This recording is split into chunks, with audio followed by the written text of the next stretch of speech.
Bueno, Argentina perdió por penales con Uruguay en los cuartos de final de esta Copa América que quedará en la historia como un nuevo fracaso, a mi entender, de la selección argentina.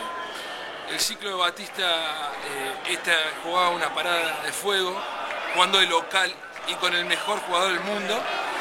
No hizo pie y por penales deja una mala imagen esta selección. No sé qué opinas vos, Hugo.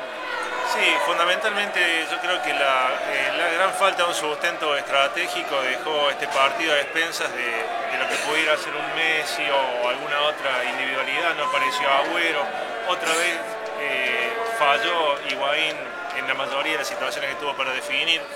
Y desde el punto de vista estratégico, de la resolución estratégica del encuentro, creo que Uruguay lo termina llevando hacia su conveniencia, que en definitiva el empate termina siendo un negocio para ellos. Y bueno, y después en los penales, un inspiradísimo Muslera, que ya lo había salvado en los 90 minutos, termina decidiendo la suerte de esta serie, ¿no? Sí, en los 4 partidos de la selección en esta Copa América, empató 3 y apenas ganó en Córdoba, jugando el mejor partido ante una débil Costa Rica. También hay que analizar ese todo de la selección, que no pudo poner condiciones jugando de local.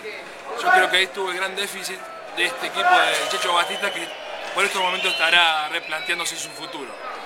Sí, Batista ayer en la conferencia de prensa previa, consultado sobre un eventual traspié en este partido, él dijo que tenía contrato y que su proyecto apuntaba a Brasil 2014. Yo creo que este traspié marca un punto de inflexión, por lo menos para el análisis, para la revisión y para decir, bueno, qué se hace de aquí en más y cuál es el objetivo de esta selección. Listo, para Mundo D desde Santa Fe, informó Hugo Caric y Guillermo Puente.